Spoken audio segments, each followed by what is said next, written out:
Thus they rode through the wood to the old town of Boardingborg, and that was a large and very lively town. High towers rose from the castle of the king, and the brightness of many candles streamed from all the windows. Within was dance and song, and King Valdemar and the young richly attired maids of honour danced together. The morn now came, and as soon as the sun appeared, the whole town and the king's palace crumbled together, and one tower after the other, and at last only a single one remained standing where the castle had been before. And the town was so small and poor, and the schoolboys came along with their books under their arms and said, 2,000 inhabitants. But that was not true, for there were not so many. And little Tukey lay in his bed. It seemed to him as if he dreamed, and yet as if he were not dreaming. However, somebody was close beside him. "Little Tukey! Little Tukey!" cried someone near. It was a seaman, quite a little personage, so little as if he were a midshipman, but a midshipman it was not. "Many remembrances from Corsor. That is a town that is just rising into importance. A lively town that has steamboats and stage-coaches. Formerly people called it ugly, but that is no longer true. I lie on the sea," said Corsor. "I have high roads and gardens, and I have given birth to a poet who was witty and amusing, which all poets are not. I once intended to equip a ship that was to sail all round the earth, but I did not do it, although I could have done so. And then, too, I smell so deliciously, for close before the gate bloom the most beautiful roses."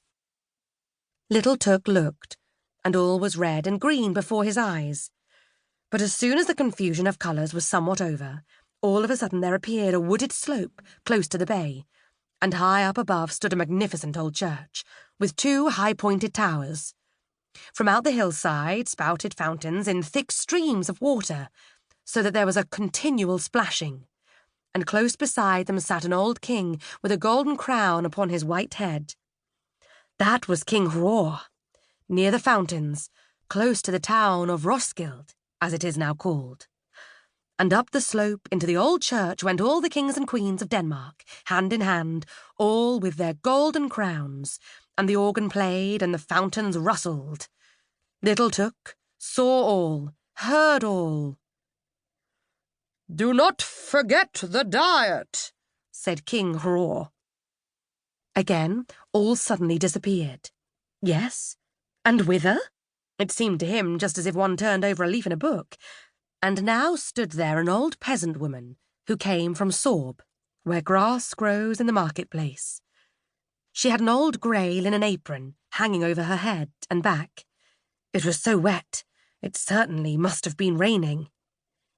"Yes, that it has," said she, and she now related many pretty things out of Holberg's comedies, and about Voldemar and Absalon, but all at once she cowered together, and her head began shaking backwards and forwards, and she looked as she were going to make a spring.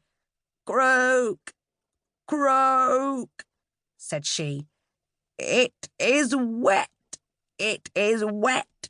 There is such a pleasant death-like stillness in Sorb." She was now suddenly a frog. "Croak," and now she was an old woman. "One must dress according to the weather," said she. "It is wet, it is wet. My town is just like a bottle, and one gets in by the neck, and by the neck one must get out again. In former times I had the finest fish, and now I have fresh, rosy-cheeked boys at the bottom of the bottle, who learn wisdom, Hebrew, Greek, croak." When she spoke, it sounded just like the noise of frogs, or as if one walked with great boots over a moor. Always the same tone, so uniform and so tiring that little Tuk fell into a good sound sleep, which, by the by, could not do him any harm.